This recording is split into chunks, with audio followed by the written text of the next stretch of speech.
Ô Lula, o meu sonho era conhecer você, Lula. Eu falei com Jesus, Senhor, eu sei que o Senhor existe, por Lula de frente a mim, meu Deus.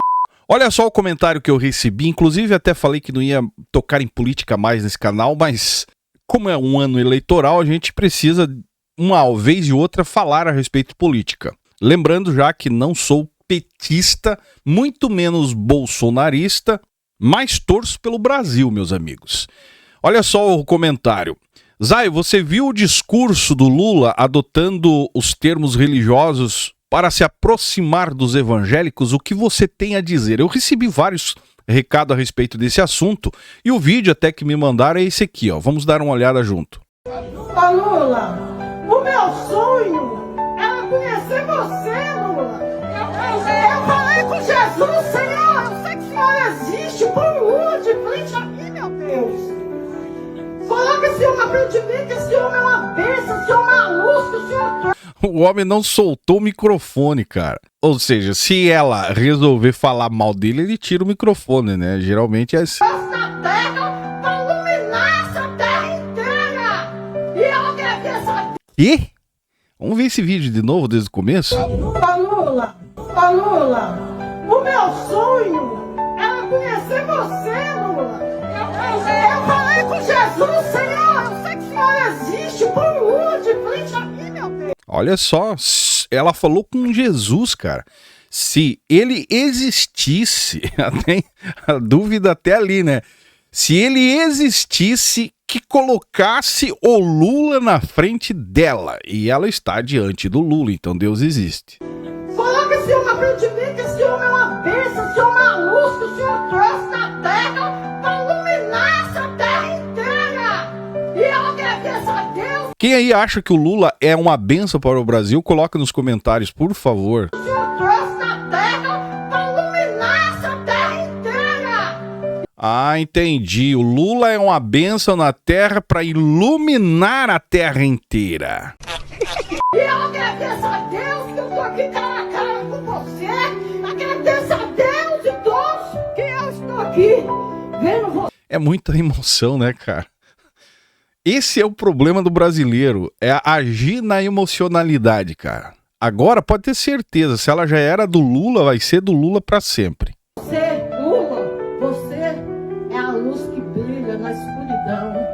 Essa mulher não tá bem, cara. Esse olhar aqui é olhar de sofrimento, velho. E está diante do homem que mais causou sofrimento nos últimos anos no Brasil. Sofrimento que eu digo, cara, povo brasileiro lascado. Mas enfim, né? Cada um com as suas escolhas políticas. Você é a luz que brilha na escuridão. Deus é contigo. Continua. Pronto, agora virou profeta. Continua brilhando que o Senhor te livra de tudo mal. Você é o meu presidente. É especial.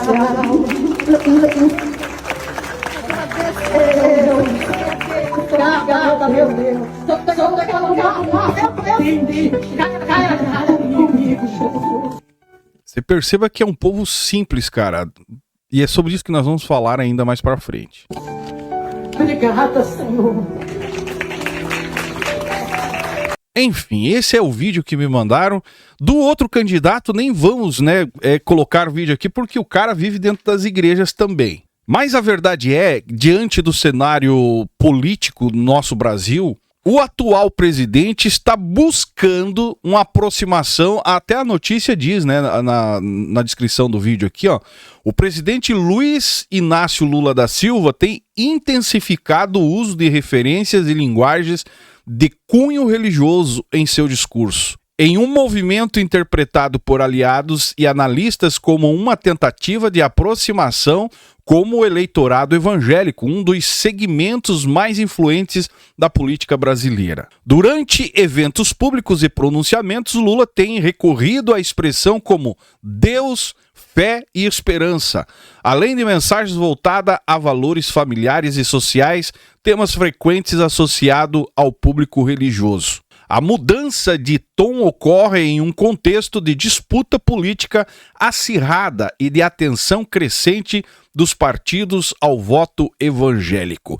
E é óbvio que o Lula não ia ficar para trás do Flávio Bolsonaro, que é o seu oponente dentro desse contexto do cenário político brasileiro. Porque o Flávio já tem um apoio maciço dos líderes, dos pastores evangélicos e vive permeando os púlpitos de igrejas, marcha para Jesus. E esse povo evangélico é que fortalece essa disputa, ou estão tentando pelo menos. Mas eu acho que não vai ter chance no contexto geral dos evangélicos, assim como o Flávio Bolsonaro tem, o próprio pai dele teve. E nós sabemos as consequências de quando um político usa o meio evangélico, a igreja, para angariar votos. Nós sabemos o final disso. Inclusive tem gente presa até hoje por causa disso. E parece que o povo evangélico não aprende, cara. Não aprende as lições. O Brasil hoje tem um ex-presidente preso, o qual era estimado dentro das igrejas. O Lula, do outro lado, um ex-presidiário livre agora. E é bom deixar claro que não foi inocentado, mas foi liberado, né? Da mesma forma, na tentativa de atrair a atenção do meio evangélico. Aonde isso vai levar, cara? Ambos, os dois estão na tentativa de se manterem conquistando poder, usando a Bíblia, usando a fé. E no meio dessa disputa, quem está lá é os evangélicos. Tratados não como cidadão, mas como um mercado eleitoral bilionário. E engana-se você que nesse contexto evangélico a podridão não é pior. Eu digo pior porque se dizem de Deus nos bastidores. A maioria desses líderes evangélicos, cara, tanto apoiadores do Lula quanto apoiadores de Flávio Bolsonaro, eles não estão preocupados em levar as pessoas a ter uma vida mais próxima com Deus. A preocupação deles nesse ano, enquanto você assiste ao Jogo do Brasil, a Copa do Mundo, a preocupação desses políticos, pastores, politiqueiros, não é levar você a ter uma vida próxima com Deus, mas sim é levar aliados ao Congresso para trazer uma certa proteção a eles. Porque a bancada evangélica está lá e eu pergunto para você, quando que você viu a bancada evangélica sair em defesa do povo? Mas pode procurar que você vai achar a bancada evangélica defendendo os anseios da instituição e das lideranças, inclusive livrando até mesmo de cadeia. Aonde estão as leis que protegem o povo dos estelionatários da fé, daqueles que mentem que são homens de Deus e estão em cima dos púlpitos? Engana-se você que a igreja, hoje essa instituição que vemos como evangélica, religiosa, está preocupada em pregar o evangelho simplesmente? Não, meu amigo, isso aí é jogo de poder, tanto da parte religiosa, lideranças evangélicas em busca de proteção e levantar o político de estimação, infelizmente apoiado pelos seus fiéis, e do outro lado, os políticos no jogo de interesse recebendo o capital político que é o membro da igreja, que é você que faz parte da igreja. No final da história é uma verdadeira piada, cara. Político buscando bênção, né, se aproximando dos evangélicos em troca de apoio, líderes evangélicos buscando apoio em troca de influência, de proteção, e enquanto isso, a sua fé, ou a fé no geral, que deveria ser um instrumento de consciência, de transformação, vira simplesmente uma espécie de moeda de troca. E eu digo para você, sem dúvida nenhuma, a maior idolatria dos nossos dias não está ligada à parte religiosa, não. Mas a maior idolatria está ligada ao poder. É líderes estimando políticos que podem os ajudar, livrar, e eles acabam trazendo uma certa idolatria. A gente vê aí do lado do bolsonarismo. E vale lembrar que eu não sou bolsonarista e muito menos lulista, cara. Eu quero que esses caras... Deixando claro para você que chegou agora aqui no canal, eu nunca votei no PT. E o propósito desse vídeo não é fazer politicagem, mas é abrir os teus olhos que independente dos lados, meu amigo, quando há essa misturança de religião e política, políticos tentando usar o contexto da fé, da religião, para se manter no poder, e líderes que se dizem espirituais usando os fiéis para buscar proteção dentro do poder, ou seja, a igreja como um braço da política, uma engrenagem do sistema político, quem sai perdendo no final da história é você e é eu. Essa é a intenção, é abrir os teus olhos e mostrar que você precisa ter um voto consciente naquele candidato que você escolher e não o que o seu pastor indicar. E deixar de ser emocional, conforme nós vemos aqui nesse vídeo, cara. Para mim isso aqui é uma verdadeira vergonha. Assim como é vergonhoso ver o outro candidato da direita também se apresentando e fazendo uso da fé para buscar fortalecimento dentro da sua carreira política. O problema do brasileiro é o emocionalismo. A mesma emoção que tem quando estão orando, falando em língua estranha, eles têm quando estão diante de um político, cara. Isso pra mim soa como uma hipocrisia, uma verdadeira piada. É o povão simples que precisariam ter um despertamento da consciência com relação ao seu voto, com relação à sua fé até mesmo, mas não, estão aí emocionados, e os líderes evangélicos religiosos que deveriam ajudar a despertar esse povo, eles preferem manter esse povo, né, nesse emocionalismo, porque também traz uma espécie de vantagem, né, agrega para aquilo que eles estão buscando. Eu encerro esse vídeo, não sei se você vai concordar comigo com tudo que eu falei. Se concordar, comenta. Se não concordar, comenta também aí, tenta me convencer ao contrário.